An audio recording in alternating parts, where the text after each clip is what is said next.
2, 3.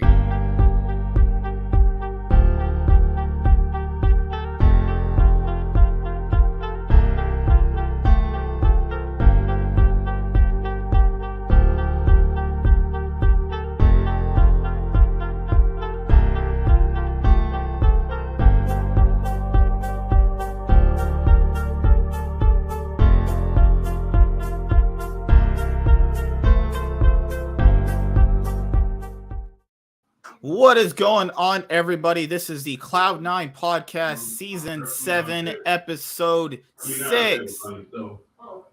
So we now have reached the LEC 2023 Winter Split playoffs, and we are also going to be watching G2 Esports in the finals. You know, as a person that has been watching the LEC for a very, very long time, seeing G2 in the finals once again, where people were doubting them. People thought that with this new roster, it really wasn't going to come together and that they would pretty much just flop. You know, G2 is now in the finals once again, back-to-back finals for G2 Esports. And they've made, back-to-back finals before. Remember, this is an organization that has made the finals. Let me see, because in the first 4 splits they won, they made the finals each time. Then in 2018, they made another final, so that's 5 finals right there. Then they made 4 other finals right there, and then that will be 9 finals right there. Then they made 3 other ones. So yeah, this org has made 12 finals in since 2016. That's ridiculous. And we're gonna talk about Team Vitality. They failed. Team Heretics. SK Gaming, Mad Lions. I watched all the series. Actually, I watched all of them. And yeah, my vlog for my LCS trip is going to come out soon. I'm literally working on it right now. I'm going back to the LCS on week 8 for the Super Week. FlyQuest versus Cloud9 opening matchup for that week. That's going to be pretty hyped. But yeah, what's going on, man? How you doing, dude? I'm chilling, man.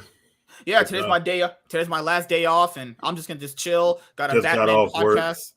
You just got off work? I thought you didn't work today. You're off Wednesday. Got called in. I said everybody's falling apart at my job now. Oh my god! I remember I had that happen with my job when everyone got COVID. I felt like everything was falling apart. We would have literally 3 people, 1 person getting killed on another side, and 2 of us getting slammed on one side. It was just so horrible. Holy crap! I don't know how to even pronounce that. Pretentiously Fly gamer tag. Diplex being benched has me tilted off the face of the earth. If it ain't broke, don't fix it. But the problem here with that is I even watched him play he had not a good laning phase. He's their weakest link on the team by far. Not even close. He had a weak laning phase. It was noticeable in not the Bjergsen game in week 1 against 100 Thieves. It was noticeable in the Golden Guardians game where he was losing lane to Young, who's Golden Guardians Academy mid laner. This was a sub before they even had Gory, right? And he's been all right. If I were doing a mid laner ranking for the LCS, he'd be I don't know, 6th, maybe 5th, maybe, probably. Yes. Yeah, about 6th, 5th. He'd be above. He'd be middle of the pack, or maybe slightly above middle of the pack. I think that if Amenes is popping off that hard in Academy, you just have to give him a shot. Nope.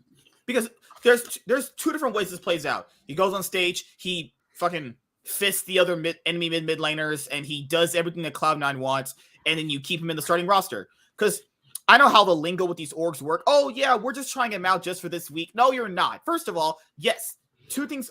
1 thing is true, 1 thing is a lie. They're trying him out, and if it does go well, he's staying in that starting spot. Even if it doesn't go well, if he loses both games, he'll be benched. But even if he loses both games and he looks really good, they're going to keep him in. I don't think there's a world right now where Diplex will get his spot back unless Amenes is just not ready right now to play on the stage yet. That's literally it. Yep. Diplex has been good outside of lane. He's team fought very well. He's been what the team really needs. But most of the time that C9 has won, he's had to have himself, the team has had to come bail him out. Blabber has been pulled out of his jungle to go stop what he's doing just to bail out Diplex. Like, if you guys go back and look at some of these games, like, really look at them. Blabber will be trying to take Rift Herald, he'll be trying to gank a lane, but he has to go bail out Diplex because his laning phase is not that good. And it's something he can work on. If he works on his laning phase, he's a good player overall. Once he fixes that, he's good to go, honestly. But right now, when their biggest competition is what? Evil Geniuses and FlyQuest. And if putting in a Menace is going to give them that big of an edge over those, I think it still makes them third, but it makes them definitively third. There's no team behind them that can catch up. Because I think with Diplex, there was teams that were able to catch up if they get their shit together. But because he was easily the weakest link on their team, like and what I mean weakest link. Think about this: if they played Golden Guards with Gory on the team, it might look a bit different now. It might lose that. Remember, match. It was bad when they faced Young. He looked bad in lane facing Young. Remember, but Young Blabber had to come out.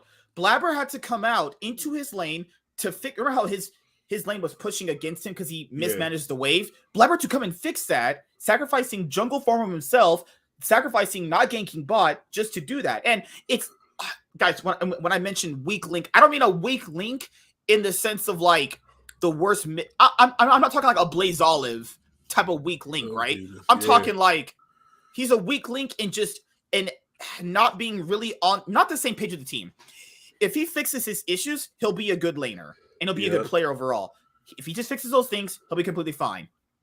Now, this is a point to bring up as well, real quick. Apparently, Sticks is player of the week. Yeah, no, look that up. Yeah, go look that up. Apparently, he is player of the week. What the? Oh my! You know what God. He said? He said apparently he said it in the professional way. Basically, who he told Sticks and Licorice, get your shit together, and then that apparently lit a spark under them to make them start playing better. Guys, no, this is what. Okay, it's to say. You know, he wasn't saying it to FBI. If he said it to FBI, I'd smack the actually, that's what was happening. I think he wasn't saying get your shit together. He said, no, I gotta play and follow me, and the FBI had a plan. Follow me. It was one of those things where they were no longer clicking because they had two different ideas of how to run the lane. The issue is who Wild 100 Seas was running the lane as a support, thinking like a mid laner. What the fuck are you doing? Like, what's that saying? In Don't Be a Menace, you can take the fucking something out of the Shiki, but you can't take it out of that. Something like that. I forgot. Yeah, you can't take the mid laner out of He's just gonna want to do those things. Jesus. That's why when it came to Sticks and Licorice, it was like, okay, guys, do not suck. Like when Yeah. Think about Licorice has this been invisible in their games. Like, let's be honest. Remember that game of Lee Sin for that Super? Yeah. They picked Lee Sin. He offered nothing on Lee Sin. Remember how Canyon was playing Lee Sin and the LCK was styling everybody, just fucking going ham and shit? First of all, that's Canyon and that's the LCK. the LCK Academy team could beat half the LCS team. Like, you saw Licorice pick Lee Sin, you're like, what the fuck does this look like? They literally auto went 4v5 because Dig was so bad, they knew they could win 4v5. Think about this. If we put the top 4 teams of LCK versus the top 4 teams of the LCS, how many of them are winning? Like, like, you mean T1, KT, Genji, I think even DK right now in their slump would run most teams. Like, remember, DK right now are going through a pretty big slump. Think about this. If we took the equivalent rating of LCK and the LCS team in total, T1 you go versus FlyQuest, Genji you go against EG, whoever's the 6th team go against 100 Seas. Chovy versus Jojo Peon. God bless his soul. I'm just saying. It's like FlyQuest might take one game off. Yeah, dude, right now, because FlyQuest might take the first game off T1 and just get smoked the next two. Because right now, based off win-loss record right now, the top 4 in the LCK will be T1, Genji, Lit Sandbox, D+, right? Yep. I still firmly think, even if Damwon is mentally distraught right now, their players are going through it right now pretty hard. Right now, still run all the teams. I think FlyQuest might give I think Showmaker Showmaker, he's having his big problems right now. I think Showmaker would still run I'm the telling you right now. I think if you put Dan Wan in the LCS, they're smoking every team. I think FlyQuest is the only one that'll give them competition. I think every other team after that, C9 might give them competition depending on who the mid laner is. Every team after C9 gets smoked. I would challenge this. I would say these teams would struggle against KT Roster. KT's not even good. Oh no, I know people are like, oh well, KT. No, KT are such a hot and cold team, but I think their ceiling as a team is better than most LCS teams. They're hot and cold as most teams hot. We're talking like mega trolling here. We're talking like this team trolls on stage sometimes. Let's realize KT. I wouldn't give you Hanwha Life because they're just a bunch of they're just fucking garbage. No, except for Hanwha Life has smoked the bottom 5 of LCS and LCK. You're saying basically the bottom. How would you measure the bottom 4 in the LCK versus the LCS? So you have Bro, Jong Dong Ding Dong Dong Freaks, DRX, and Nong Shit Red Force. And now we go Dignitas, Immortals. I think DRX is better than all those teams, honestly. Oh no, like I said, I think DRX are 1-9, and I think they're better than all those teams. If they don't play Croco because he's fucking dog shit, then they win. I think DRX easily smokes every team that's after. I think they smoke every team from Golden Guardians down. I would even say this. I think Gen G would wipe out all 3 of our top teams by themselves. Oh, easily. Them and T1. T1 will give game 1. You don't need T1. I just raise you. Just try and beat Gen G consistently without Gen G throwing into you. Gen G might give you game 1 and then just smoke you. Like run him down. This is what Chovy versus Jojo Pion. Imagine how much of a discrepancy that's going to be. Think about it. It's like okay. It's like the same thing with the LPL. We can do EDG versus everybody. I think everybody gets smoked. I got no JDG versus the entire LCS. I'm pretty sure they just run the league. That and probably the LEC. Because I got no faith in LEC like that. Maybe G2. As we're going to go over LEC right now. Oh, guys, what's happening some fun here. We're going to go over the LEC right now. Give me 1 second to bring up the standings, okay? Because I knew G2 was going to make the final. Because Warren has them 7th. I was like, okay, dude, come on. Warren, you bugging. I think the org. Okay, Warren had 2 things right. He did say Fnatic was overrated. He did say SK would play better than they did. And he did say Charles is going to do better than last year. Like, Warren, that's luck. Okay, that's luck. No, that's not a hot take. If you were 10th place last year, all you could do is better than last year. That's one of those. Well, they're perennially. What's that word? They're perennially 9th and 10th, and they finish 8th in the winter. I mean, he's not wrong. He did do. He can only go. To be fair, based on what he said, you can only go up from there. He's not wrong, but at the same time, it's like, dude, factor this in. How much factor this in. How much of a freaking parody this league has been for the LEC to the point where Fnatic and XL fall off the face of the earth, and Astralis and SK. These 2 teams, Warren. I don't know for what reason. No, not even that. SK makes top 4. That is. SK. If you would have told somebody who started watching LEC in 2021 that SK is gonna be top 4, they would have smacked the shit out of SK in 2020. Their teams went 3-11. 3-11. Yeah, because I'm thinking here. I'm like, okay, because I don't know the team. The only team I in 2021 they made because SK. I always stress with SK. They're always like a borderline playoff team or like out of playoffs. They're usually 6 to 7. They're usually that. They're always the team that just barely makes it in. They're out in round 1 usually. Yep. Now, the years before that, they were like 3-11, 4-14, really dog shit fucking results and shit. So my thing here is how bad is the league when XL and Fnatic with these rosters fail miserably, and Astralis is playing above them. This is what Dejor is garbage. He is the worst mid laner in the league. He's literally running it down. He is horrible. Astralis is dog water. SK makes top 4. Remember that game he played of Silas when they were up against was it Mad Lions? Yeah, I think he had all the gold. He had his chance to win the game. keep his team in the series. He threw it because he's fucking dog shit. This is what you know what's the problem, dude? That's the only game he had in this entire year where he's actually had a lead. That's fucking pathetic. And then he had a lead. He said, "You know what? Let me go to McDonald's real quick and just give it up." That's what it was. It was like imagine so fucking bad. It was like that race. It was a race years ago. Where the NASCAR driver was up and he decided to go to the pit stop and he just lost the lead. I'm like, dude, if you gotta go to the bathroom, you just hold that shit. Just pee on yourself. What the fuck? Just pee on yourself and pee after you're done. You literally cost your team the whole way because you gotta go pee. Fuck it. Oh my god. Like, I saw that shit. I was like, what the fuck? I was like, wait a second. How you up 3,000 gold, dude? Remember the first time Mad Lions and Astralis played, people were like, oh yeah, Astralis kind of only gave him a rough. Guys, please, sometimes just because a team you don't expect to do well does kind of better than what you expect, that doesn't make them good, okay? What you're looking at is more or less so the better team not really actually punishing the mistakes that they should be punishing, or they just haven't ramped up yet. Mad Lions have always been that kind of org where they start a little slow, then they kind of ramp up. Right. Yep. The second time this is how you know Mad Lions were trolling into them, or that's choking. The second time they played around in the BO3, they wiped the floor with them. They completely just wiped the floor with them. It wasn't even close, actually. You know?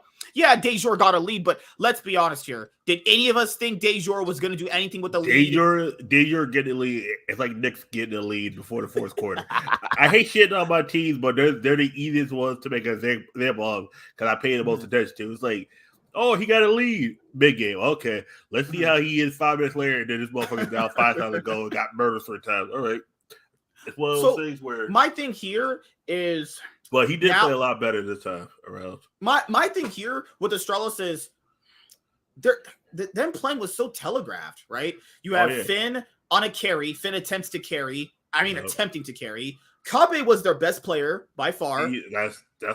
Kabe was trying his ass off this split. Kabe had a great split. 1-1-3.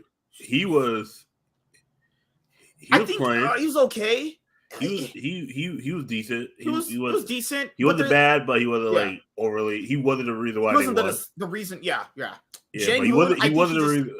Yeah. I think Jang Hoon just was okay. I didn't think it was that good this split, honestly. I thought he was very underwhelming, honestly. He could have performed. There were certain games he performed well. There were certain games they were like, there were some games where, like, last year they would give him the playmaking supports. This year, Jang Hoon was playing so bad, they just give us like karma every game. Oh yeah. If your team gives you karma, they're basically indirectly saying you suck. Sit here, shield, and speed up people because you ain't doing shit. Yeah. So I know there's rumors right now that Astralis is going to be getting rid of Dejor. Fuck, you don't say, right? I've heard that they said that going to get leader. If they can't get him, Abadage. They said no. Yeah, I wouldn't go to Astralis either if I was Abadage. Because they said the reason why Abadage said no because there's a rumor that he might either replace Vetio in the starting roster. Yeah. Or there's a few teams they're looking at Abadage because Abadage and Otawamne have played together before. Yeah, was it XL and Fnatic are the 2 teams that are looking at him. Like, I think XL Abadage Fnatic. That's I could dig that. Honestly. There was a point where he always went to XL, and I think due to he left 100C too late. They had already signed. Like, you know how people say the offseason starts after Worlds? No. If you're already not going to Worlds, it starts literally after that. it starts about 1 hour after you pack your stuff up and you're done playing game for that. Yeah, season. So essentially, if you're already done with the season and you didn't make playoffs for that World split, you can start your offseason then because, well, you're not doing anything. It's usually 1 hour. It's usually a couple hours after because you get home, you get to your computer, and you start sometimes it could be a call and be like, because remember at Worlds we learned that last year that a lot of these LEC teams were already signed. We were just hearing about the fine details. The only thing that wasn't signed was El Yoya and Yankos because Mad Lions are like, hey, I think G2 were like, here's fuck or is the overvaluating these players. or the G2 fast, offered them $2 million for El Yoya. Guys, I shit you not. There's no Western player worth $2 million. Shit, I shit you not. None of them are. They're like, here, Mad Lions, there's $2 million for El Yoya. They're like, can I get 4? Fuck you. G2 like, I'm good. We'll just get a rookie. Yep. I offer you $2 million. What? What is wrong with people? I'm taking that in a heartbeat. El Yoya plays what? No, El Yoya is the Mad Lions jungler. Jungler 2 million? Hell yeah, I'm taking that. This is Mad Lions. They don't have the big sponsors like G2. They don't have the millions of funding. You know, $2 million to play jungler the way he does. Oh hell yeah, I'm taking that in a heartbeat. I'm not saying El Yoyo's been bad this play. He's looked actually pretty good, but it's like, okay, so from Mad Lions' point of view, they're like, okay, if I'm giving you my best player, then I want to get paid for my best player. That's understandable. Yep. I think $2 million is more than overpaying for this guy. I like El Yoya. I think he's really good, but there's no way no one will convince me any player from the West, maybe outside of Caps, is worth more than $2 million. You better me because you better me because if you offer me $20,000, I'm taking it. I'm taking that too, honestly. Knowing how bad I play sometimes, like there's certain games, I just run it down. Sprinted. I'm like if I know that we get down 5,000 to go after 10 minutes, I'm just running it down. I'm literally farming everything, and I'm like, team fights. I'm just shielding and getting killed first. I ain't got time. Oh, so you know the reason why Upset? I mean, Thorin kind of revealed it on their show, Summoning Insight. So Fnatic had already signed Rux to be their starting support during Worlds, apparently. Yep. So any ADC that they were interested in picking up for their roster this year automatically by default had to play with Rux because they already signed him. That's how just dirty these fucking orgs are, man. Now, Hylissang on his own individually last year looked pretty bad in the summer split, but when he was paired with Upset and they actually did things in lane, he looked pretty good still. But I would have gotten rid of Hylissang too. I would have did it. That's not the wrong decision. The wrong decision is, why are you getting a new support who played 2 guys? Shit, and this is how fucking piece of shit Fnatic could be. This guy played 2 World Play-in stage games. One against Evil Geniuses with Kaori, and one against an Australian team. And that was a big enough sample size for this stupid dumb org to go, you're going to be our starter next year. 2 games? Yep. Yes, he did look better than Hylissang in that moment, but we never saw him play more games. We're going off such small sample size there. What is that? So every ADC that they wanted to pair up with Rux, so Upset, he didn't want to play with Rux. He wanted to play with Hylissang. Carzzy didn't want to play with Rux. He wanted to play with either Mickey X or Hylissang. They wanted to get Unforgiven. He wanted to play with Hylissang or Mickey X. They wanted to get Hansama. He wanted to play with Mickey X because he got Mickey X in G2 or Hylissang. Yeah. Fnatic screwed themselves. Fnatic screwed themselves. Real quick, let's talk about Hansama. The minute Team Liquid was knocked out of tournament, that motherfucker was already cut from the team. I'm like, it wasn't. They terminated his whole contract. It wasn't. They paid all this money for Hansama to get him from Rogue. They're not even gonna play another year with him. It wasn't even 48 hours. They said, "Oh, Hansama's no longer with the team." I probably gave this player like 8. The roster of Team Liquid was 7 million, so that means most players are making like 6 figures. They probably gave this guy a $500,000 contract. No, wait a second. Okay, that means the five main players total budget was 7, or total. Yes, the main roster combined total was 7 million. Those five players. That's me. At an average, it was $1.4 million each of them were making. Pretty much. If you break it down, some got hired. That means you're paying $1 million per person, and then you don't even exercise this the year later on. It's like, I get it. Yeah, he maybe didn't want to play anymore here, and he played pretty bad here on Team Liquid. In a sense, they lost $5.6 million, pretty much, and they didn't learn from their mistakes because they ended up overpaying for this roster too. So and then the only player there left is the one that might be the worst player out of all 5 of them. Beershing's not looking good too, but I think Beershing is better than Miller than Core JJ in that support. I mean, and Team Liquid didn't learn anything from last year because this year they overpaid for the roster too. How much you guys think PO6 was worth? a lot, and he's not even a good jungler really. But that world hype, that world hype man was like a fucking beast. He might have been good. I'd imagine they're not paying as much as last year because you have 2 rookies coming in. But no, how much do you think Summit costs? How much do you think Summit costs? I think Summit about. How much do you think Court JJ costs? I think Court JJ is still getting the same salary because from last year.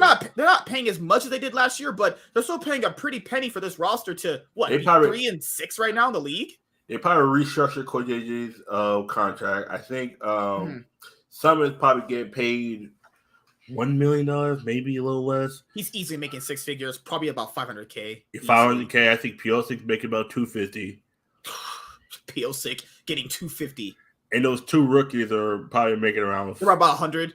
Yeah, like 150 Christ. Maybe lowest. Oh fuck, man! These people just get the bag in this league. Man, like, if League of Legends would have came back out in like 2008, I probably would have started playing that. Because when did League of Legends come out? Filthy Rich, 2011. Damn, nah. Okay. That was after my World of Warcraft days. I was a beast then. I was a fucking shit. God. Bob dang. Lightning, what's up, man? How you doing? Live 2343. How are you doing? How you doing? What's up, guys? So, to go further more into the LEC, to finish off on Astralis needs to make a mid lane change. I would also argue you can make a support change too, but do they think that John can bounce back? I'll probably go mid lane, definitely. Just try the 1 mid lane change, play leader. I think leader is exactly what this team needs. Yeah. I think leader's playstyle works for teams like this that want to just go fucking balls to the wall and they just want to just fucking fight all the time. Leader fits that. But leader doesn't really work in a more structured, hey, this is kind of how we like to play the game. No, leader doesn't work on that. Leader works, I play aggressive mid laners, I fight, and that's what I do. That's what leader is. I think leader's been... I think he's a good player, but he's a very glass cannon mid laner. Yeah. He literally only plays carries. If there's a meta where in the mid lane it turns into a like the mage meta. It's been a mage meta since league has pretty much existed. But if he can play his other picks as well as he can potentially play mages, they'll do better. The issue here is he doesn't play mages as well as he plays like his other champions, though. That's the problem with him, exactly. You know? But the meta's always Azir, Twisted Fate, Syndra, Zoe, Sylas, Vex, probably missing one here and there, Victor. Those are all Orianna. Those are always the meta champions. Been that way for fucking 7-8 years in this game. I know. Like, Twisted Fate's kind of fun to play with, like once you learn how to play them. So, Astralis, they're with that. Team Heretics, they threw their series into SK. They were winning the series, essentially. Yeah. SK were crawling back 10,000 gold leads. Guys, I shit you not. Now, okay, not Evie. What's the mid laner's name? I forgot his name. I know you're talking about. Ruby. Ruby caught COVID. That's why they didn't play on stage. Everyone knows this, right? With that, they had 10,000 gold leads in both games. They're not even in the same room with this guy. And they're just fucking running the early game. SK Gaming crawls it back, and Team Heretics season is over. Looking at Team Heretics right now, I mean, I think Mersa kind of overperformed, but he's still not, like, I think a great support. I think Jack Spectra is just a bootleg version of Exekick, honestly. I think he's just worse at everything Exekick can do. Ruby, I think, had some standout games, but never really got on the same page as the other teammates, actually, that he was on. Yankos was pretty much just carrying the team as hard as he can, but he can't talk to his mid laner, can't talk to his fucking top laner. Evie, not on Cassante, is just... He's a player. He's a top laner. He's probably about as good as... He's better than Otawamne, maybe. He's better than Wonder, and he's better than Finn. It's probably where I put him at. He's probably like middle of the pack, maybe slightly above, maybe depending on the day. I think the roster, like they're exciting to watch, but you know that they're so volatile. This whole roster is super volatile. I don't think they need a roster change. I think this does work, but they need a play style. Like, who are they playing through? Like, I don't know. Like, that's the team problem. They're just too inconsistent. They're super volatile. Their setups are really bad, actually. Literally, if Yankos does not, like, shot call everything for this team, they would be... Imagine this team without Yankos. They probably would be probably where Excel is at. So, yep. I think... I wouldn't say make a roster change. I think this team needs to a refined play style. Okay, this is what we're doing. Let's try and execute this. Because they just play like that. They play super. They play better than Astralis at what that style is. I just kind of just fucking just run at you. Well, I mean, you can play that play style, but can you try and make it look better? You know. So, Team Heretics are out along with Astralis. Their season is over. Team BDS. I think Adam actually had a pretty good split. Yep. Because people said, what about the Olaf game where he went 0-3? Guys, they literally camped him in that game. He literally was 0-3 because they camped him. And they shut him down. He's one of the best players, so they shut him down. And Crowny and LeBron, like Crowny's also Team BS's best player as well. Nook, listen to him, Nuke. It's not very good. Shio has had some okay games. This is just a roster that did a lot better than what most of us expected. Do I think this will be a consistent thing throughout the year with Team BDS? I don't really know, honestly. I think they had some really great games where their early game looked great for them, but in these BO3s, it did look like they weren't as polished as they were in their BO1 wins. So, but yeah, Crowny did well. Adam did well in spite of, a few games where it looked like he kind of ran it down. They might be changing out Limit because their backup support right now is Limit. He might be going to XL. I think that's a good thing for XL. XL need more changes than just one. So I think that's good. Overall for Team BDS, I'm fine with them. They played better than I expected, and they had some really good standout games. And they should have won way more games than they actually won on the scoreboard. But they need to figure out, okay, if we're winning, let's try and play this out. And let's try and when you're winning a game, like that Vitality game where they're like 8,000 gold up, when you're winning, you need to do correct things to make yourself win more. So you know how you watch the LCK, a team starts up with a pretty like a 3,000 gold lead, and that balloons to like a 4,000, it moves to a 5,000, then it balloons to a 6,000 because they're doing the correct things to make the gold lead bigger. The teams in the LEC, when they get a gold lead, like BDS would be getting, and Vitality would get, they're not playing the early game correctly enough to balloon that lead. That's the problem. Like, as you guys saw, exactly. Heretics and BDS had early game leads. They just don't know how to really fully push their gold leads to the limit. And that's those teams' biggest issues. Let's go to, you want to talk about Koi? Yeah. Let's go to Koi. G2 versus Koi. It was the rematch of the LEC 2022 Summer Split Finals. So G2 was out there looking for some revenge against Koi. I think this series was pretty much very one-sided to G2.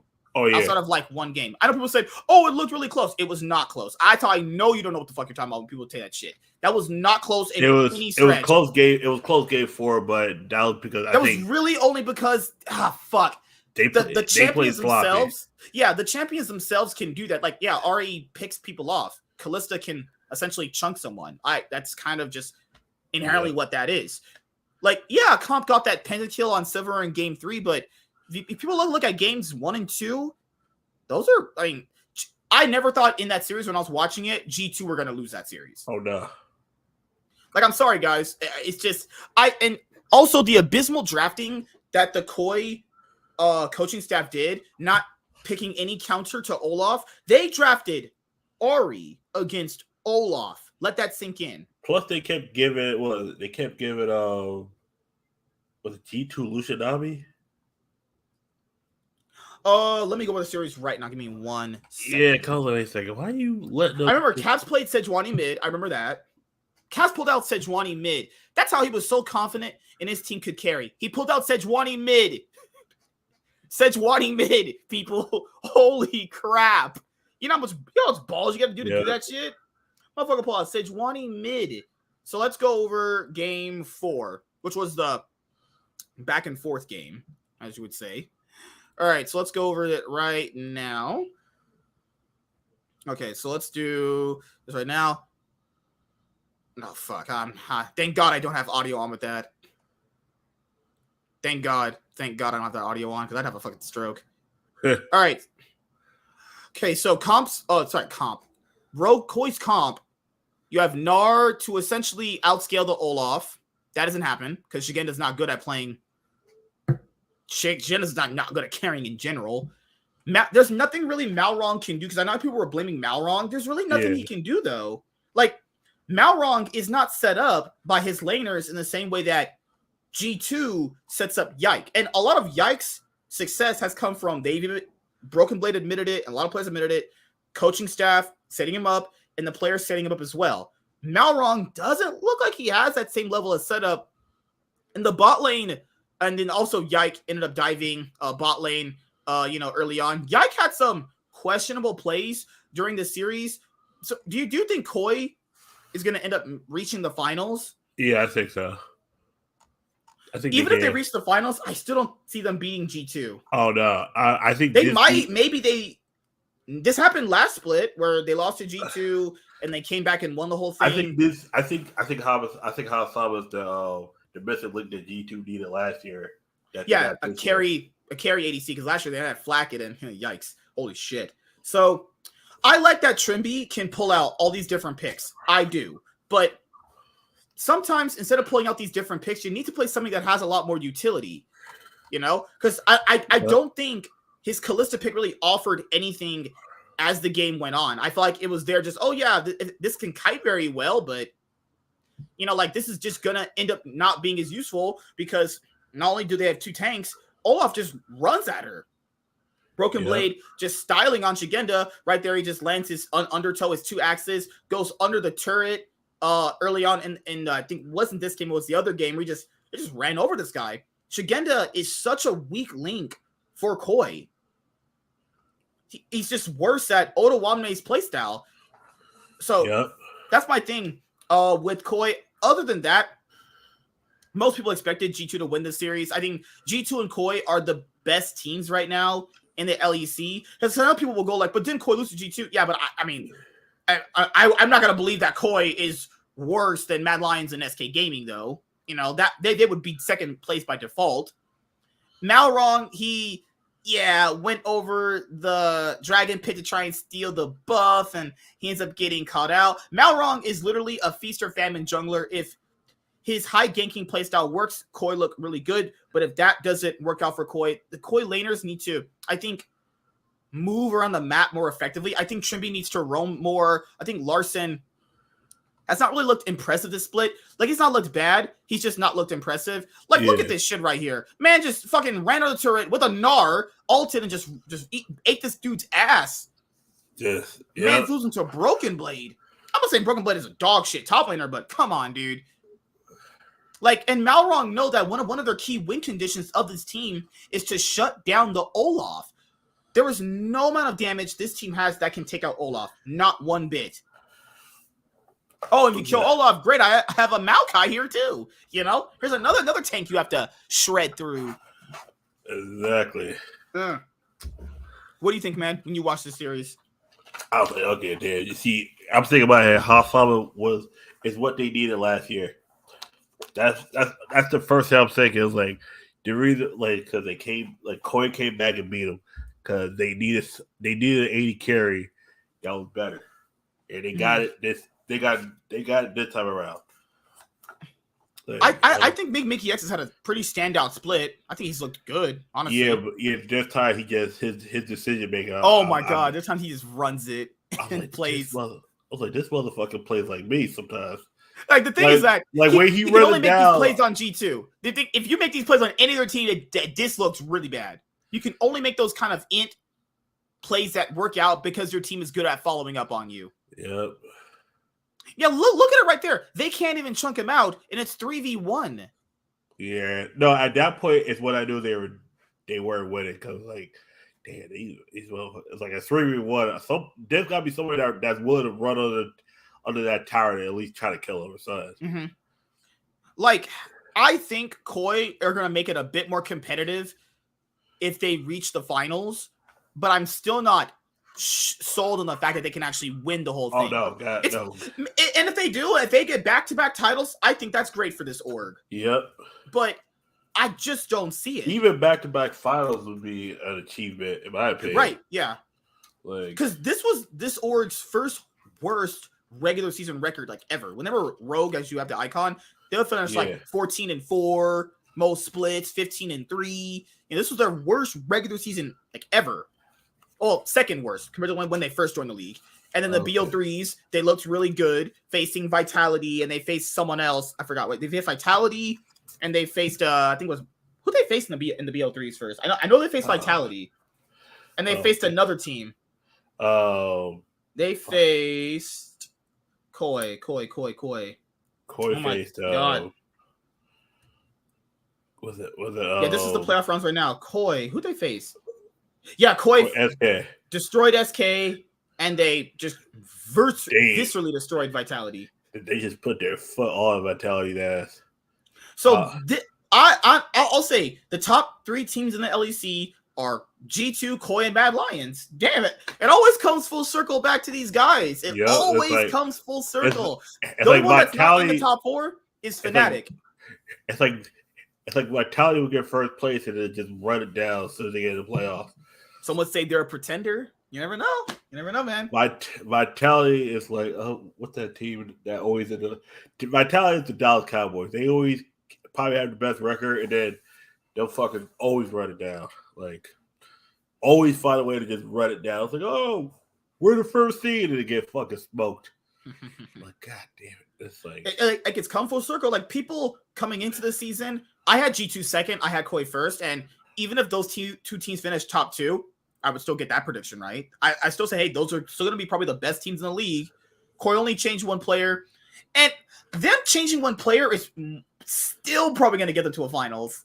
And they've looked not to hot and cold. It's more like if they kind of figured out what the hell is Shigenda's actual role in the team, they would look a lot better. Because you factor in, Malrong knows he can't gank for that guy because there's nothing of value to gain from that guy, right? He's just, hey, you're going to be on Gnar, Orin, and you'll be on Gnar, Orin duty, and Sion. You just don't feed. So Malrong would go to bot lane because bot lane is a big carry position for Koi. Larsen's going to be a stable mid laner. He can obviously be a carry when they need, but you need that secondary source of damage, and that's why you see Malrong always pathing towards bot because he knows their bot lane can be a secondary source of damage. But against G2's bot lane, they're going to get a run for their money. Hansam and Mickey X are very capable of going toe-to-toe with Comp and Trimby. So, yeah, the G2 Koi series, I didn't think it was close at all. I thought you could tell G2 took their foot off the gas pedal in game 3, and then they just ran them through in game 4. Even Broken Blade said, I wish that should have just been 3 games, honestly. But what do you think about SK? Let's go over SK right now. SK has surprised me. They crawled their way back in the Heretic series. Yep. They crawled their way back in that one Vitality game. And then the second Vitality game, they stomped them, right? So this is a roster full of just not new players per se, but like this is the first playoff and BO3 series this team has played, right? So last week, I mentioned the fact that when you have a roster that's kind of composed of like players that have never played together, they're not going to really look that good in a playoff series. It's not an always narrative, but if you have players that kind of know how playoffs go and how adaptation works, it's going to look better for that team that's been with the veterans and know how adaptation works. Now, coming this week, I don't even know what to really bring up with the team because they realistically kind of really shouldn't be here, but they managed to constantly fight back. They knew that they could win, but it is off the back of like Heretics and Vitality throwing, right? Yeah. They only looked really good in one of those games. Like, that's my problem here, you know? Do I think that they're at least playoff material? I do. Are they top 4 material? I don't know. I think they're like top 6 material. Yeah. I think Exekick and DOS look pretty good. I think Marcoon looks great. I think Irrelevant looks good, right? But in the server, it just kind of feels like, okay, they have this, we know they can play a really good early game. We know they can play a great early game. But in the BO3s, we've not seen that early game from SK Gaming. We've only seen it in one game. Like I said before, if they get an early game lead, they just completely run you out the game. There's no windows in.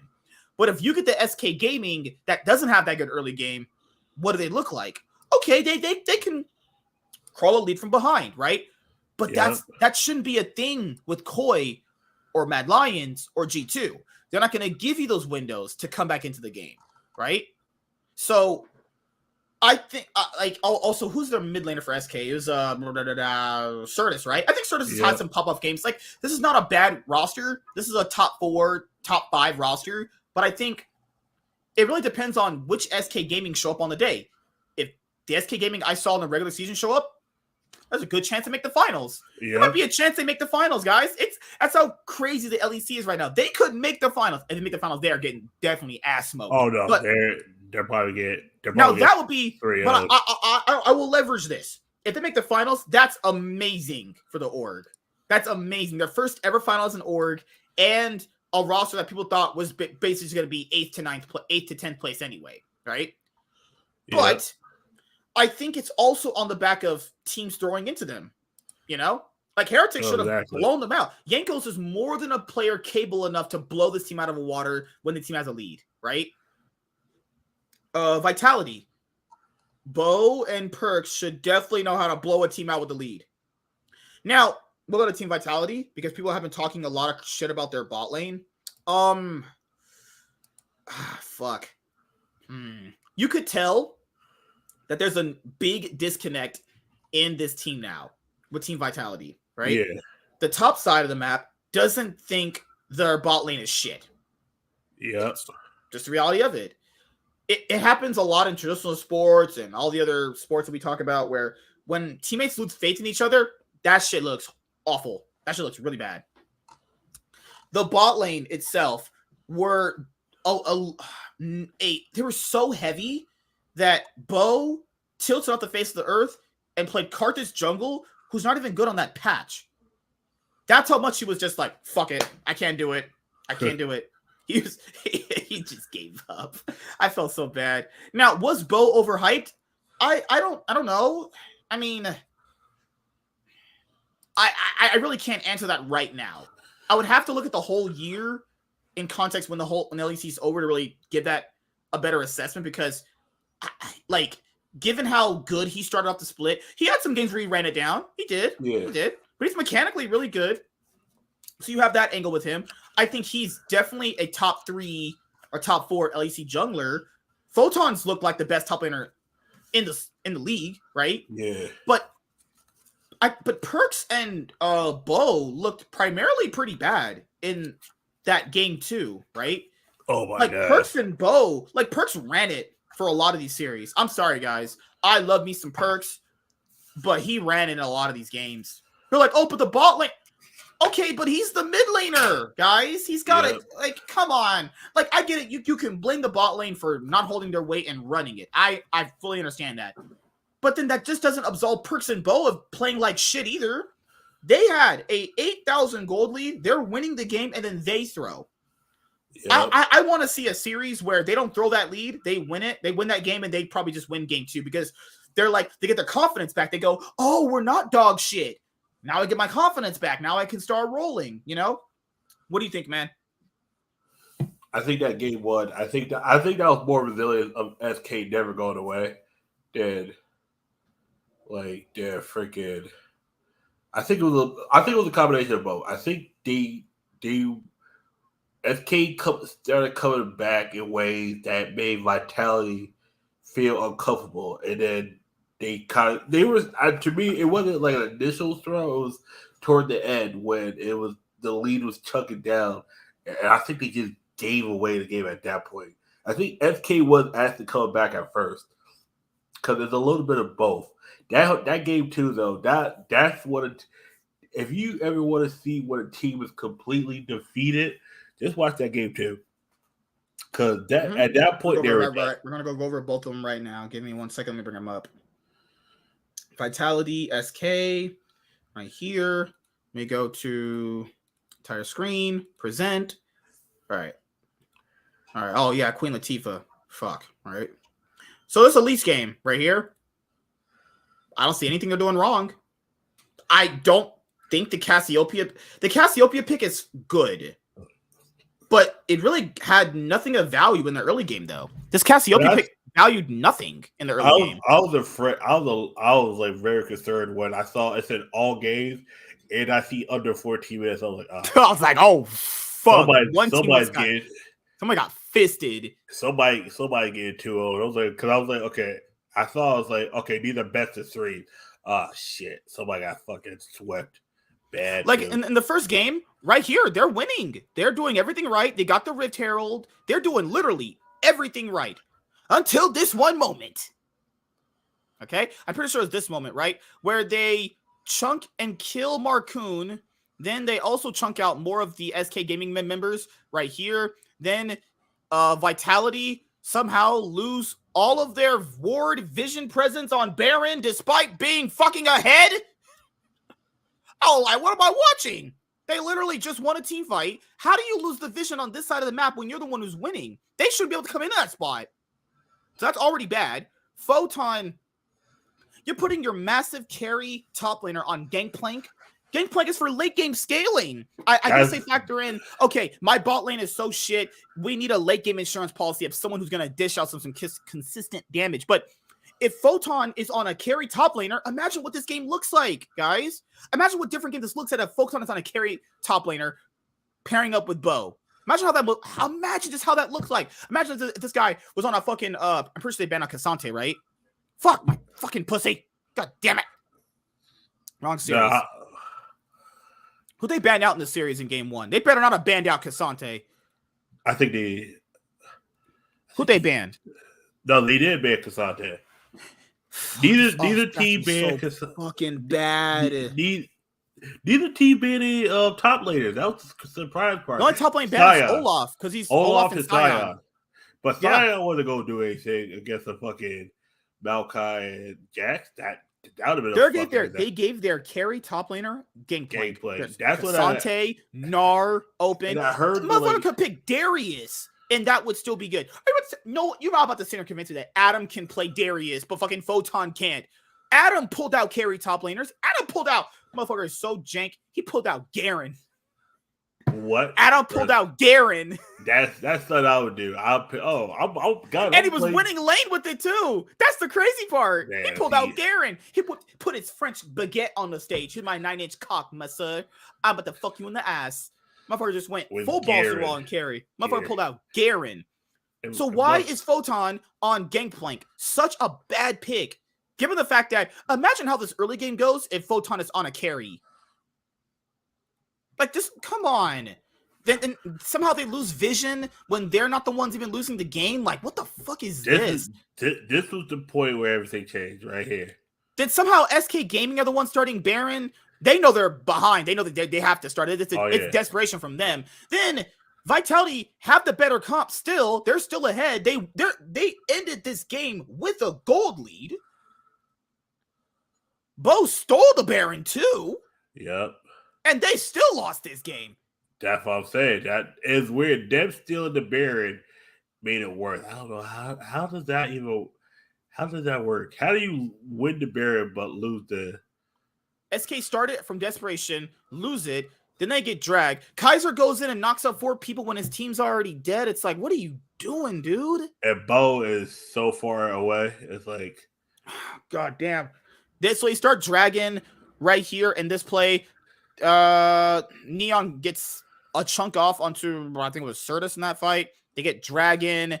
Then they end up killing off Marcoon again for more Baron control.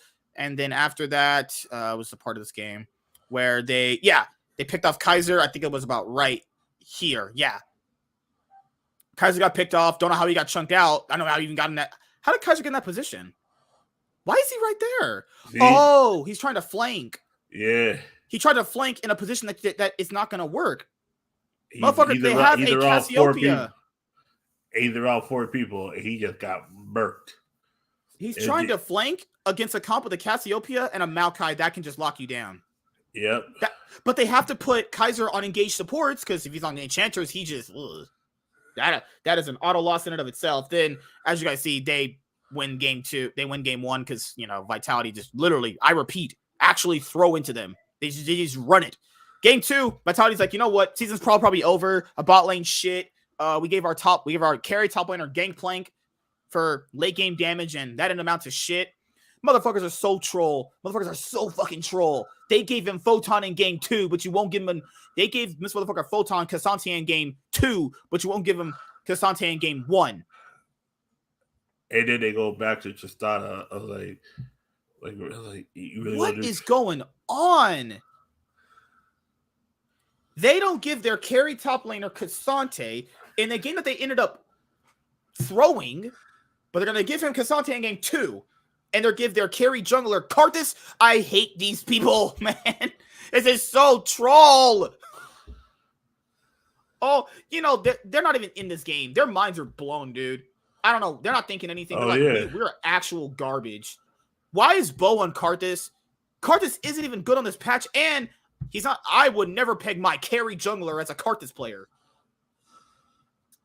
I mean, I want to see what the comments are like roasting this fucking team. Props to SK. I don't even understand how they got so far, but I hope they go further.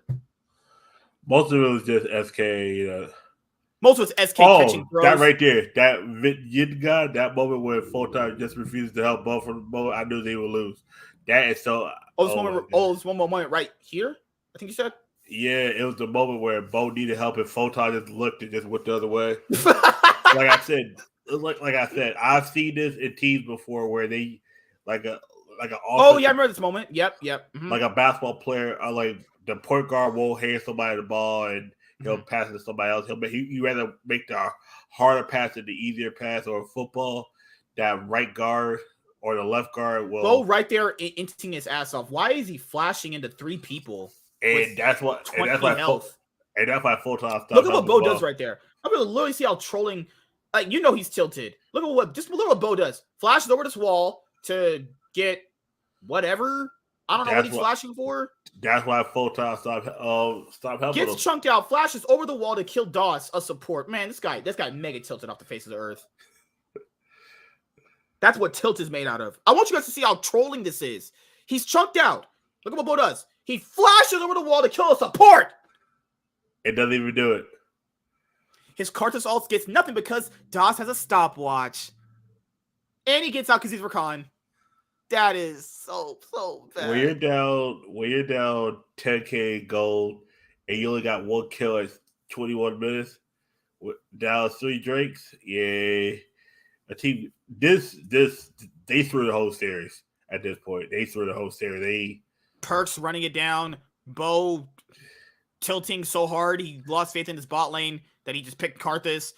Vitality trolling their top laner. That's the best top laner in the league by giving him a carry and not giving him the carry in game 1 where they didn't ban it out. You can't. The words of Jerry Springer. You can't make this up. You just can't make this stuff up. I mean, if Vitality are throwing that hard, I mean, SK definitely deserves top 4. I mean, by that logic, I guess.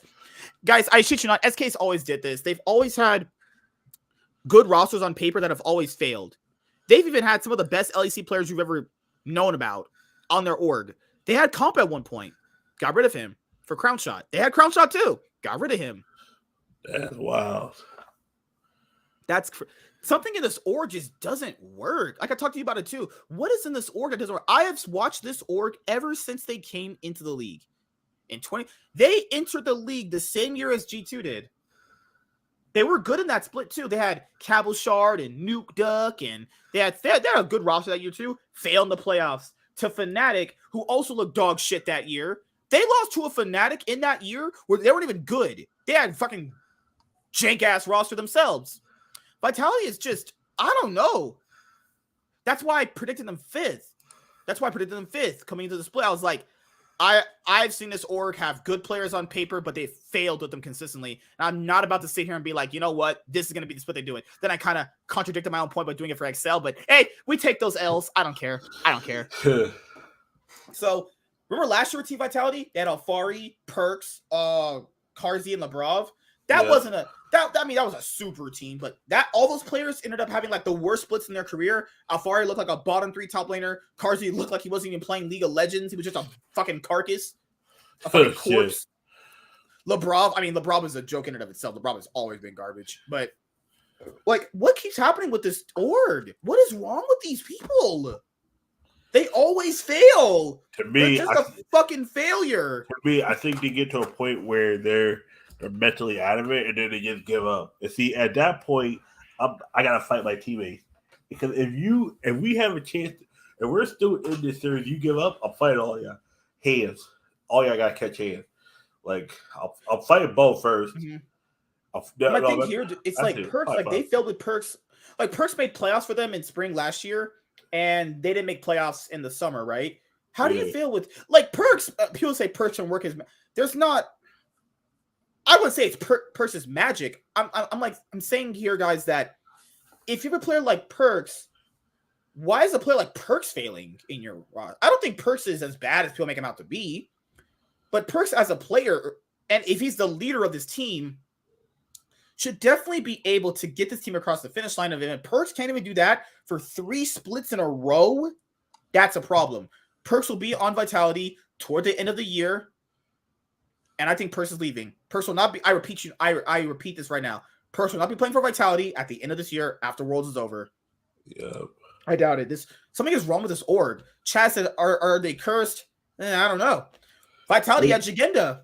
Vitality had Jagenda, benched him. Then Coyle were like, "We'll take that guy." To be fair, I understand why they got rid of Jagenda, but that's. But there's some disconnect because this thing, dude, it's multiple different players, multiple different rosters each year, different coaching staffs.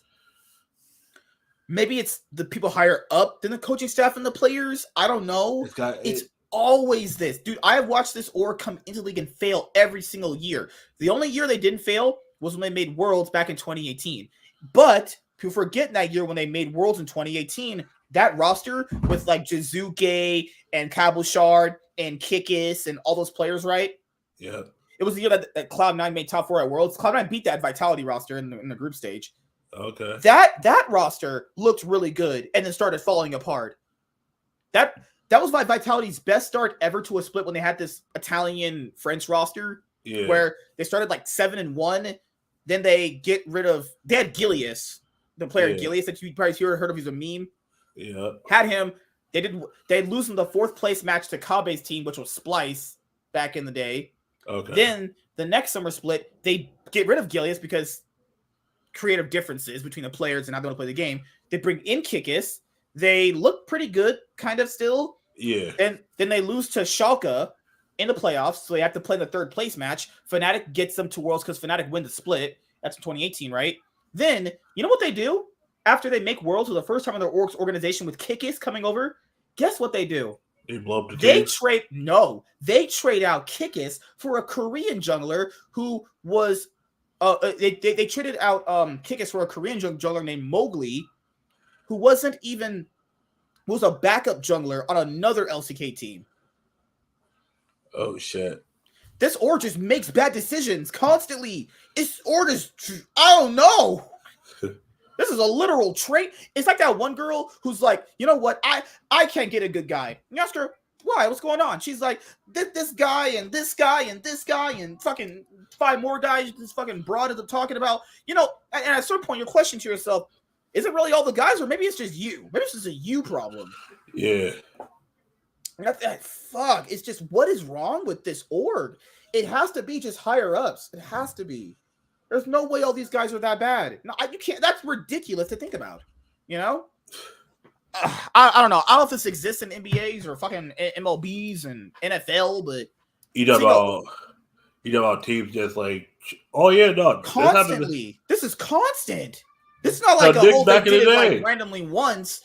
The Knicks back in the day when they traded for Carmelo, when they could have just waited a few more months and got him for free in the summertime.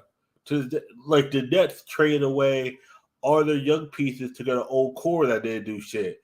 And then they did it again with Kyrie and Kevin Durant and James Harden. Like, yeah, this happens all the time in the NBA. MLB too back in the day. I forgot what team they fucking threw.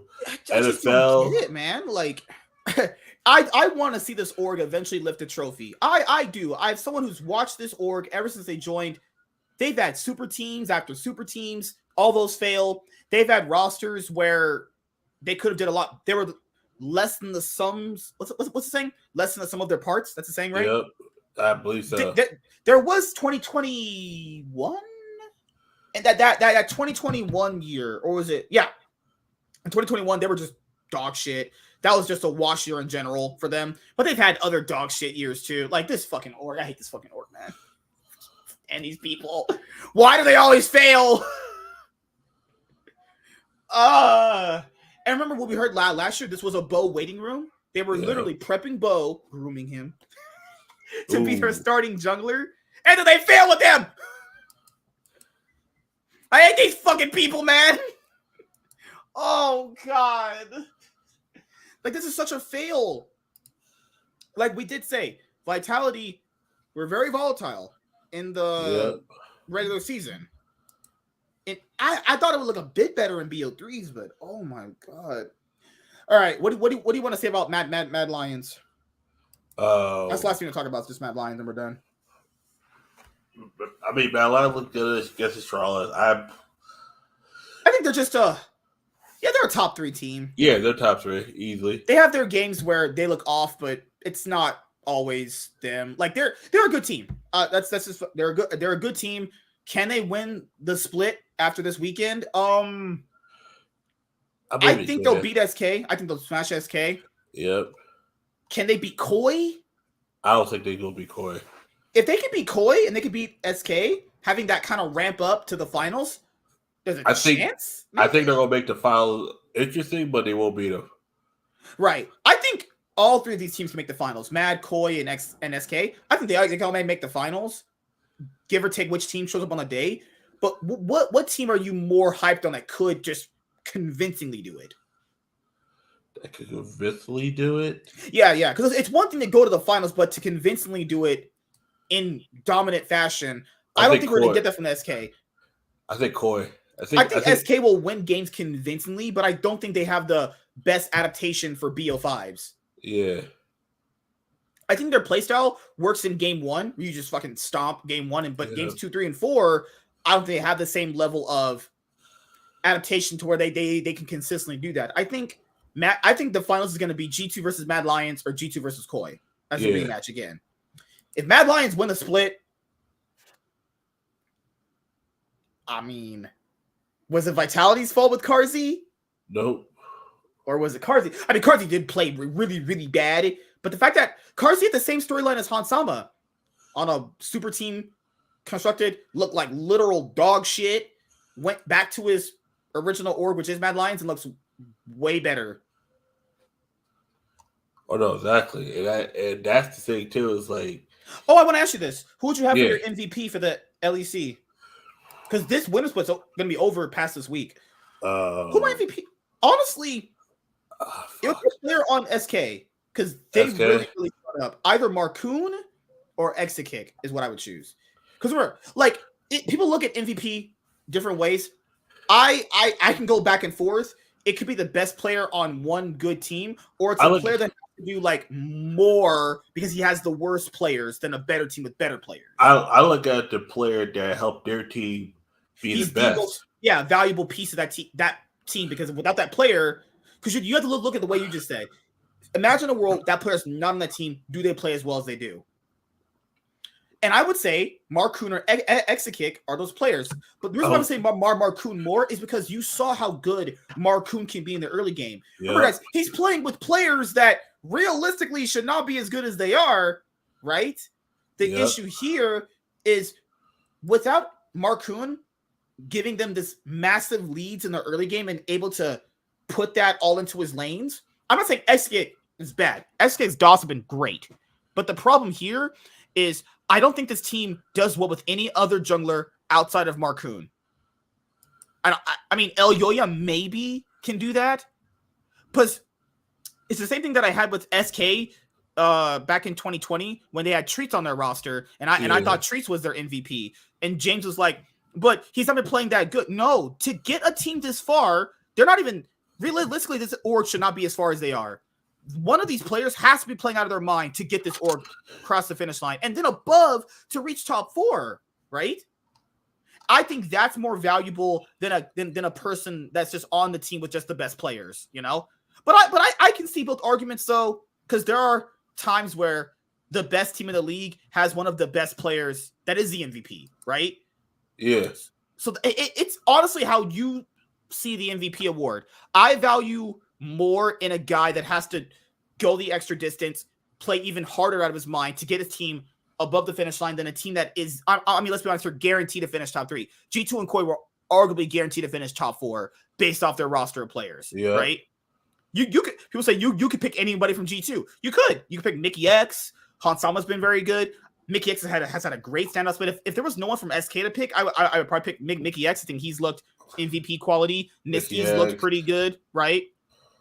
So that's my thing. I mean, maybe I'm wrong, but I just value a player having to have worse players in theory overperforming than a team that I expect to be top 4 being good with their best players usually. So if I had an MVP, I would pick Marcoon. You know, that's just me. I think Marcoon or Exekick should get it. If Xerxes ever got MVP, I'm burning my house down. So that's what I would do. Yep. Who would you choose for your MVP? Yeah, that's tough because you have some good players. Part of me, like, because I'm looking at. I'm leaving. No. I part of me picked Hansama, but I was like, okay, that's safe. I was thinking somebody out Koi. I was like, but the thing is, Koi is most of the same. Trippy's not been bad though. Yeah, like, Trippy's not bad. That's a pretty good candidate. Part of me wanted to pick Photon on Vitality. Yeah. But I'm like, he's really like the thing is that after this weekend, I don't know if I can because when you let your jungler die like that, and there's I can't discredit how well he played, but you're right. When I'm factoring in MVP, I'm factoring in did this player play consistently well for a majority of the split? Yeah, decision making, team fighting. How well was he helping his team? Was he in the right position? I think Photon did all of that, but the last thing you said, there was moments where he could have did a lot more that he just didn't do. Yep. So that's my thing here. I think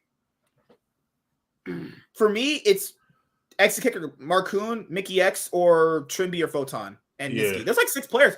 The LEC's had some good MVP candidates here, but if you're asking me personally what I choose as one person, I would choose Marcoon. And I know junglers always kind of get it, but I'm just saying, though, like, he has to do with players that arguably should not really be as far as they are. Just saying. And he's legitimately playing out of their mind, beating some of the best players in the league, essentially.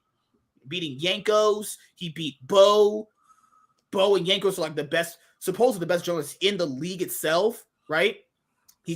They dominated Fnatic, you know? They beat the best teams in the regular season when they went 3-0. Like, imagine having to do that. Okay, fact listen. If Marcoon was not on SK, throw 1-3-3 on SK, and I imagine how well they do. Yeah. Or throw Xiao in there, right? But I will say this though, a lot of the players in the LEC has had some standout splits this year, you know. But it's all depends how you value MVP. Honestly, you know, I think those 2 players just did it for me. But everyone has their own idea of what the award should be, because I think best player is not what MVP should be, because that's not most valuable and best are 2 different words, actually. Yeah. Right? If I'm going by best player, I would go, what? Caps. You know? That's different. But I wouldn't have Caps as my MVP, because Caps has players around him that arguably could just destroy most people. But I don't get how that's valuable. Caps would be, that's why I think, like, people need to separate the awards. MVP and who's the best player of the split, right? Yeah. So who would you have as the best player of the winners of this winner? Usually I go with the best team, but best player. Oh fuck. Because that's why for us, for starting this year, I was gonna separate them. MVP and best player should be just so different from each other. Because if I'm valuing best players, I mean, Photon would be the best player, right? Yeah. Split. You looked amazing, honestly. Yep. So, but you wouldn't. Would you get Photon MVP? You're like, you know, that's the problem with that, you know. So that's why I wanted to also reveal to you guys, starting this year with the show, when we do awards like this, we're gonna do MVP and we're gonna do who's been the best player in the split, arguably. We're not gonna base ours off. I would say you don't need to do it off regular season, but that's kind of up to you guys how you want to do, right? So if you want to do it regular season, we can, or we can do best player. I do every game they play. To me, would it be better if we did like MVP and best player for one for the regular season and then one for the playoffs? I think it's so different because people always kind of misconstrue. This guy won MVP, but now in this playoff series on Saturday, he looks like shit. Like that, it's a separate award. It's 2 different things, right? So that's what we're gonna do. We're gonna do MVP, best player, but we're gonna separate the regular season directly from the playoffs. Actually, Okay. so if I went regular season, I would go Marcoon, and I would go best player of the split. I would go. Oh fuck. Photon. Oh, Yo-Yo played really good actually. That's crazy. Yeah. If I went best player in MVP for the regular season, I would go Photon and Marcoon. If I did it for playoffs, I would probably go Exakick, and I would probably go. That's tough. Probably Mickey X for playoffs so far. He's been just a fucking beast, honestly. So, all about you. Who would it be for the regular season and the playoffs? Similar, I think. I think with Mickey X though, that is, he was a beast. He does a lot of things where I'm like, it would make it hard for him. You could even say Kabe could be MVP level for the regular season. Even Comp at times. Yeah. I was like, would you give Perks MVP? Oh God. I mean, if we're giving, imagine, man, when you see some of these all-pro teams that these orgs are gonna make up, that the LEC is gonna do, it's gonna look so jank. There was at one point where I did have it at the top mid later, and then the playoffs started. It's like regular season, who's probably the top mid later, in my opinion. For who? Caps? Between Caps and Perks. For like regular season. Oh yeah. The playoffs, it flipped. It was I think playoffs Larson has been good, but I wouldn't put him like MVP for playoffs. I'm not gonna lie, there was times where Dejure and Perks looked like the same person. I was like, Jesus Christ. Perks didn't look bad, but Dejure was trying, like, to me, if someone asked me why I put Dejure over Perks, Dejure was trying harder than Perks. Perks was doing everything he could to win, but there was times where he threw, you could tell he map awareness be like, you got a team fight and you're over here taking out minions. Like, what the fuck are you doing? Let me write this down so I don't forget this stuff, because we have a league Discord where I have to tally these things up. So that way I don't actually forget. Let me do general talking. So MVP for the LEC 2023 winter split. Let me make sure I emphasize regular season. Regular season. My MVP is Marcoon.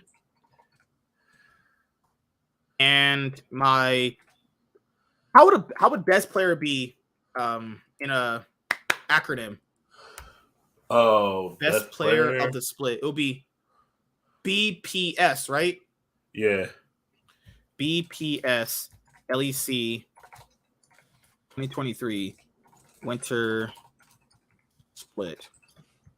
Regular season will be Photon. Yep. That's who I would have for the regular season. Let me do that. And let me do it for the best players of the playoffs. All right, so playoffs. MVP, LEC, 2023, winner split. Playoffs. I definitely gotta say Common gotta be in the conversation. Definitely. He's really played good. MVP? Oh, actually, it's between Exakick or Kabe. Kabe, I think, played out of his mind for MVP. Yep. For me, it would be Kabe or Exakick. Either or is fine, but Kabe had to deal with worse players on Australia, so I'll probably give it to him. Yeah. I would do Kabe, and then we'll do BPS, winter split, playoffs. Who's been the best player in playoffs? I would say Mickey X has been just on fire. Yeah. Motherfuckers just been torching motherfuckers. Mickey, all right, Mickey X. All right, I put a Z. Yep. Mickey X. There we go. There we go. Best team of the playoffs got to be G2. Yeah. Worst team to me is... The thing here is that if G2 win, they're going to have 10 titles if they win this past weekend. Double as much as SKT or T1. Caps will have the most titles for a mid lane in the LEC. This man just knows how to make the finals. What is with this guy? This guy is insane. God. And I would say Caps is my Western GOAT over Perks now. Like, Caps easy has to be the Western GOAT now. Easy. He won a title on G2 last year, went to MSI, made top 4, still made back-to-back finals that year. And then now this year is going to finals again. I just hope they can win it this time around. Yep. All right. Anything else you want to say, man, before we head out of here, actually? No. Vitality falling apart that was disappointing. We'll do our definitely that game too. LCS regular season doesn't end for a bit, so we'll have time to think about our MVP for the LCS too. I'm pretty sure most people are going to be like, it's Prince. I think Vulcan should get some nods at MVP. Okay. Or FBI. I think those two have looked really good. Yeah. I think Inspired's looked really good. I think Inspired has looked great. Like, he's been the best jungler in the league by far.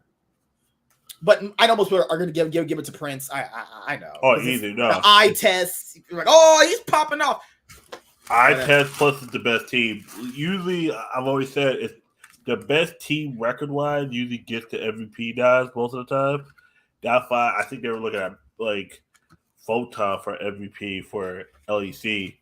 But now that you see how they lost, it's like, okay, how do we work around this? And then also...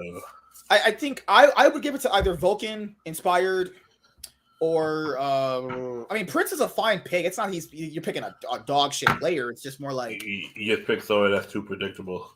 Yeah. The problem here is that people go off who the player on the best team in the eye test with the ADC. It's a bot lane meta, so he's gonna pop off a bunch. And ADC is like the small forward or the shooting guard that usually tend to win the MVP. Or in this case, centers now, or the quarterback.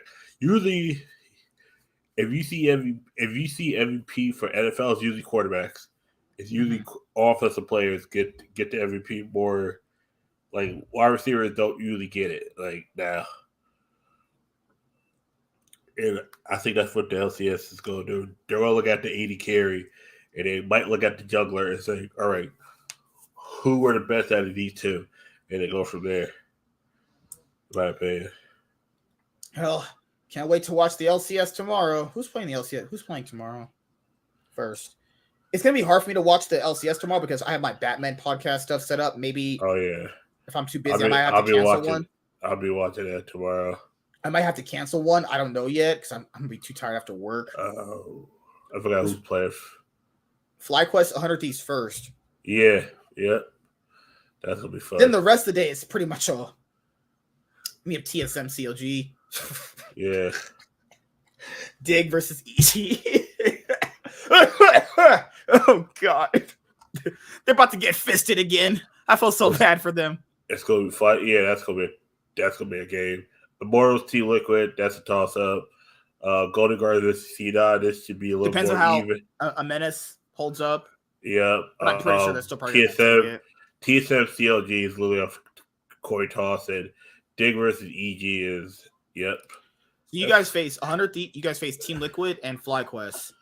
I think that's that's 1-1. Team Liquid is they're struggling more than us right now. That's mean. Yeah. Fuck. They're struggling. Team Liquid watch listen to Double Lift on air.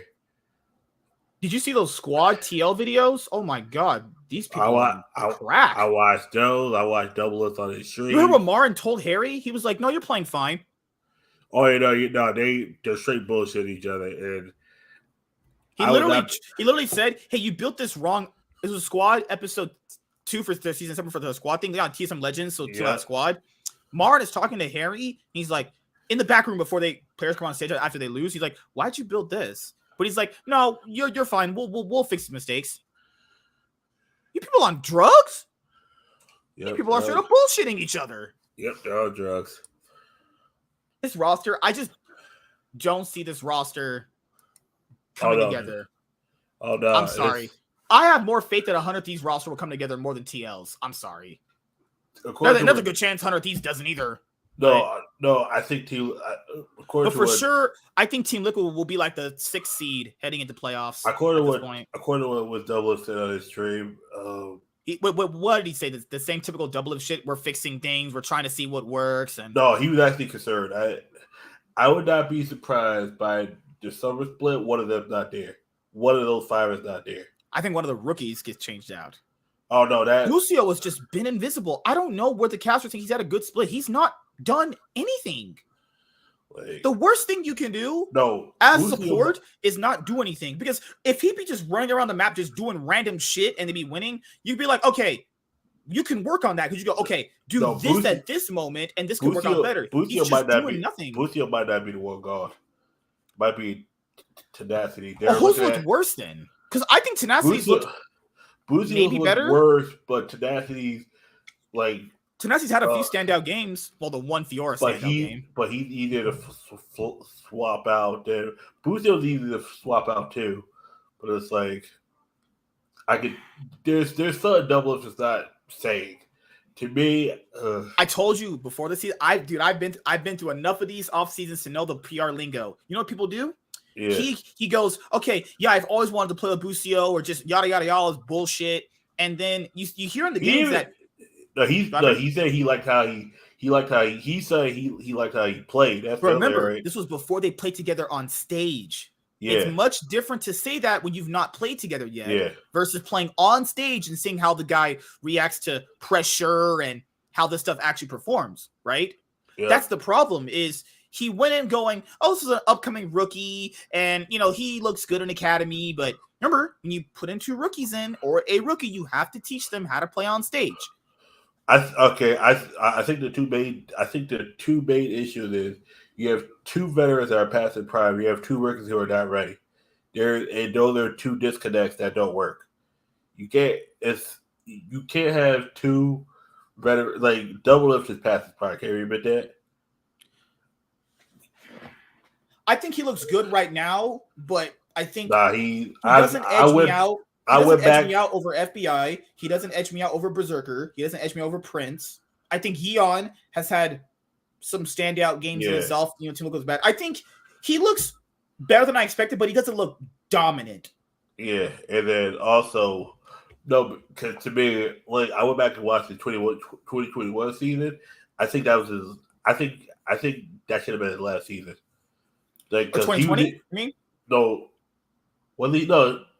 He played. Double F didn't play in 2021 or 2022.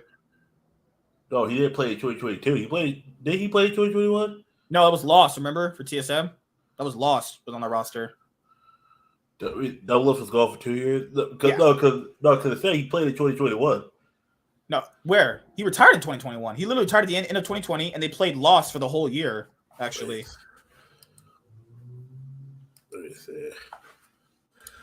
Let's see. Has Closer had a down year? Yeah. I think Closer at his peak could be the best jungler in the league. I think he's had a down year, and I figured that was gonna be because he has to deal with Bjergsen and Double F as his laners, where they're just getting pulled into just ridiculous. He's getting pulled in too many different places. They don't really have a defined playstyle right now for him. Yeah. I think if you want to carry. I think it will be in their best. No, he did play 2021. He played at TSM. He was a sub. He was listed as a sub. But he played on stage. But he still played though. No, but okay. He wasn't even on their academy that year. That was on the academy team that year. No, dude, I promise you, he did not play anything in 2021. He was never on stage, not once. That he was a sub. I'm pretty sure he was listed as a sub or was listed as a streamer. He was a streamer in 2021.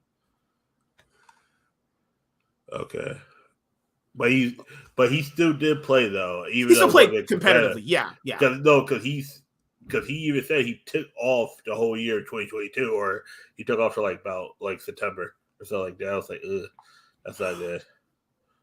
Yeah, Double F retired because of Sword Art not getting his visa, and then he's like, you know what? I'll just play with the rookie. It's like that's pretty fucking weird, I guess. Yep. I really don't know what they could do. Honestly, I think definitively I'll feel the way I feel about them for the rest of the split after I see this week. I have said before, give me week 4 or 5 and I'll kind of have my opinion on what the team will most likely look like throughout the rest of the split. So how I feel about them will hinge on how they perform this week.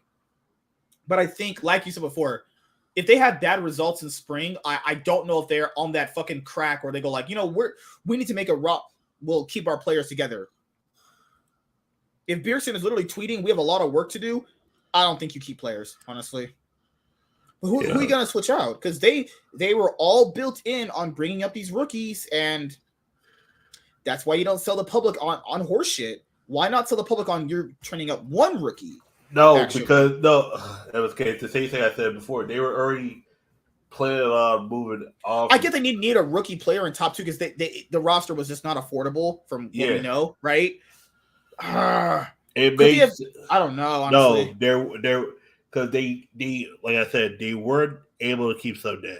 The issue is they wanted to bring up tenacity. That was the main thing. But remember, I did say this. They're gonna look pretty whack without Sunday for a bit. Because he was a very key component to how they always played well. I mean, but Sunday still looks like he is last year. That's why, there is a point where I'm like, okay, it's kind of good. Like, what do they want to utilize tenacity for? That's their issue. Is what are they utilizing that guy for? The same thing with Koi. What are they utilizing this guy for? If you want tenacity to be your carry top laner, but could also play tanks as well as he's playing carries, then that Fiora game would be a pretty big indicator that he can play carries if you enable him. Yep. But Closer wasn't even ganky for him. So what do you like? That's my problem. Is what is his role in the team? Is he a fuck? You're gonna only play tanks, but if I need you to play a carry, you're gonna play a carry, or is it the other way around? Has he played a game of Cassante yet at all? He's played Renekton, Jax, Fiora, Orin. Yeah, I think that's really all he played so far, honestly. I don't think he has. So that's my thing. I think this roster can bounce back. I haven't lost faith yet. I've not lost faith yet, but I don't see them having a high ceiling given how their play style is, unless they drastically change it, which I don't know. We knew they would play through double lift coming into the season. We all knew that. Yeah. But they're resulting to that right now. So we'll see how it goes. What other videos you got going on coming up? More Yu-Gi-Oh videos and stuff. Just not too much. I'm gonna go take a little bit of a break for a second because I got a Batman podcast I got to do at 5 my time. After that, I'll probably just stream some League. Let me see how my market watch is doing with that new thumbnail. Let me see how it performed for the impression through click-through rate. Let me see. I wonder if it came out pretty good. Yeah. Okay, it's looking pretty good actually. It's good. This guy just said cringe. Oh, okay. I don't know what the fuck that's supposed to mean. He just typed. All he typed was cringe. I'll just put, and yeah. So is your mom. That's it. That's all you put. Yeah. Imagine Barrel. Oh, okay, cool. With Closer, it's weird. Our third champion, he's looked down. And our third champion, it's definitely his laners. There's certain games he has to help tenacity a lot more. That makes it a little tougher for him to do what he needs to do. There's certain games where Beers is just it's just I don't know what the fuck's going on. To me, the person that I truly believe Double Lift might be the one to leave it. When I saw that stream, because part of me thinks boosters, part of me thinks it's tenacity. I think he knows he's done. I think sometimes because he said even though I wasn't playing, I was he was helping TSM practice when he was still on TSM. He was helping them practice. That's why I say he was still on a team because he was still competitive playing, even though it was against your team. You're still in that environment of scrimming, and then. My thing here is that I think he kind of bought into his own bullshit. He genuinely thought that these issues wouldn't come up with these typical these two new rookies, but he's always been someone who's not wanted to play with rookies himself because of the issues you go through with them.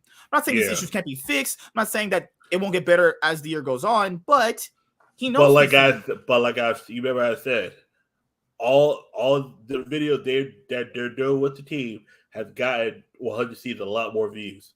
Did I say a lot of this was content This is That's why. content focused. Because think about the worst person for content is Busio. Busio is literally he is the most quietest person out there. It's like Yeah, and people forget Doublelift loved the way Core JJ would shot call, lead the team. He likes supports like that. Because Doublelift comes into him thinking he's top G, but when the support goes, you're my bitch, you're gonna do whatever the fuck I tell you to do. The issue is Doublelift Core JJ couldn't work because it's all good to sub fucks up, and then even with Afamaru back in the day, he wants his support to take charge. I just don't know why he thought that Busio would do that as a rookie playing support on stage for the first time. That's just not possible. I think you heard from their voice comms. He doesn't say really anything. Nope. I was like, he's quiet as a mouse. You can't have your support doing that. Okay. Busio is doing fine for Busio, but like as a support, he's in the middle. The issue, and like I said, it's harder to replace Busio because there's support behind them. There's no faith that if they come up, he's gonna do any better. That's why like Busio's not going anywhere. Tenacity is the one where there's some top laners out there 100C's been looking at, and the thing is too, like I said. So what's that sniper guy? But you can't play in the LCS until you're 17, and that's going to still be the same issues you're going to go through with Tenacity. Sniper won't get here to about 18. Yeah. No. And even if that does happen, that's going to be the same issues they have right now with Tenacity. So that's not even better than what they have right now. Like even with Tenacity, it's one of those things where just there was a point where like it's like okay, I think there's part of them that want to keep someday, but they knew someday's asking price was too much for plus 100Cs. They cut a lot of them. Someone said they should have got revenge. Yeah, if you want to fucking go 9th in the league, you get revenge. Don't do that. There were talks that revenge wasn't talks, but the amount revenge talks was like, hey, if we literally have nobody else, then we'll pick you. That's probably their talks. Apparently, when it came down to revenge, he was asking for about I think 200,000 plus, and they were like, "Yeah, we'll just go with Tenacity and give them half that." Because someday is worth 500,000. Fuck a revenge asking for 200K.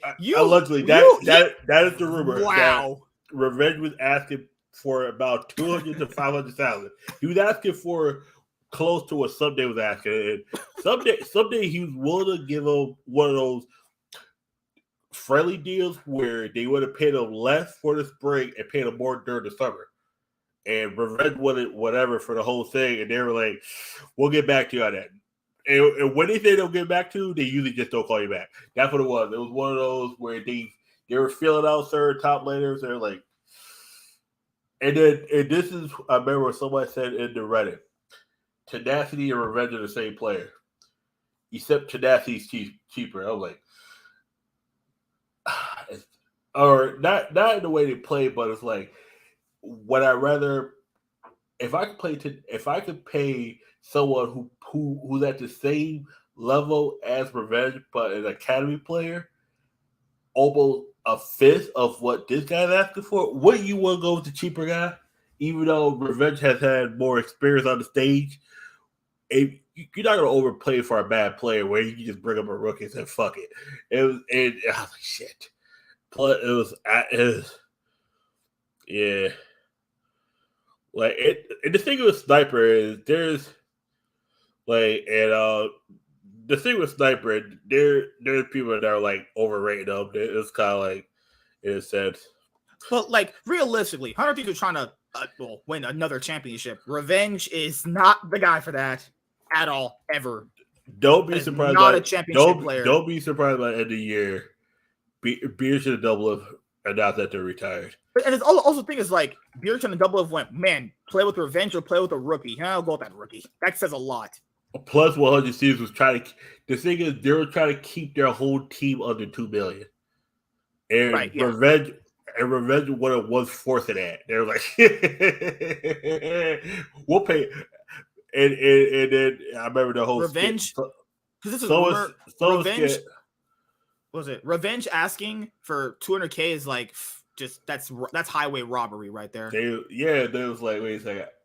I can just pay this rookie who looks as impressive as you half the money and be perfectly fine.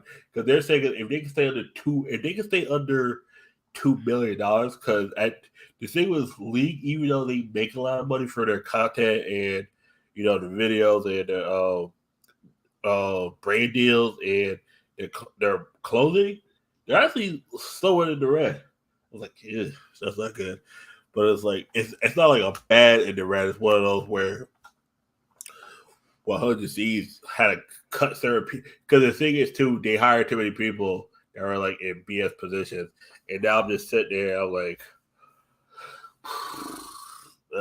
because I said once I saw all the way they were doing the contest thing, it was like who's better on content, closer or something. It's like actually no, it's some days slightly. Closer has his own channel. That kind of helps him because it's like that's why I said it this year. As long as we're not dead last, and there's no way we can be dead last because Dignitas is they're literally just giving up. They gave up on the season. If Dignitas gets one win on this season, the team that they beat needs to disband as well. Dignitas, like in my opinion, but. Yeah, I saw this. I was like, okay, he could be a good leader to Busio, help him get out of his shell. I was like, to me, it was they're around the point I thought they were, but I didn't think they were going to lose to fucking CLG and go to Guardians. I was like, God, Jesus, this is not looking good.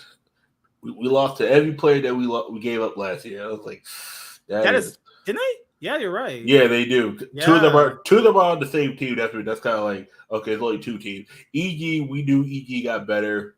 More FBI, because who was EG's top laner last year? Oh, Impact. Something. I think it's like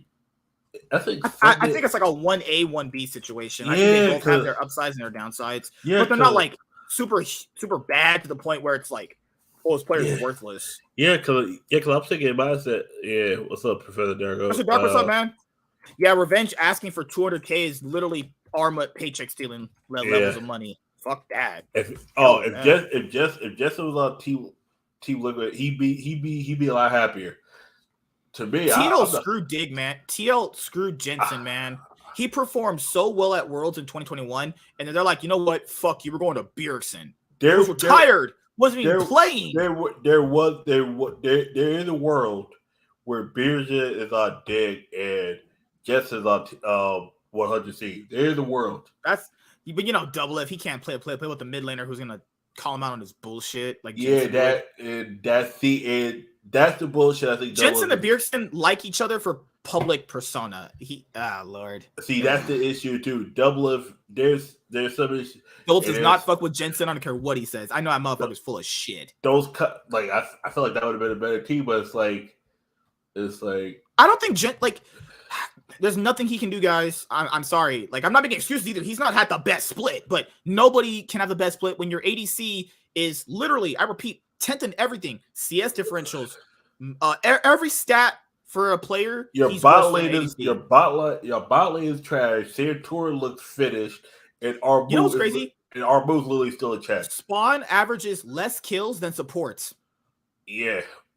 Okay. Partially because his support keeps stealing his kills.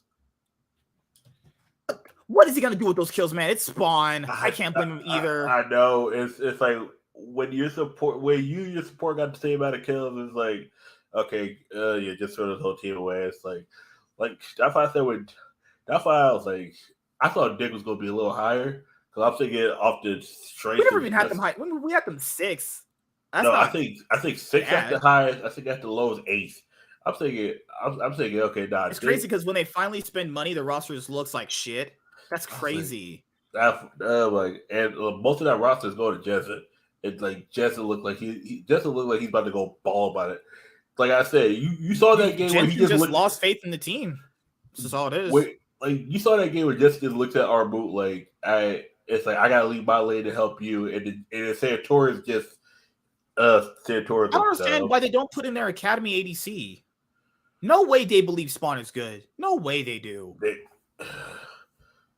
Put laws against Sean, ignore the Tigger, saying the dig is not worth Anything money. is better than the players that are playing right now on this That's facts. fucking org. That's like, Zazel, anybody. No, well, I think Ignar. I have to give Ignar a bit more time. It's not his fault they're in this position right now.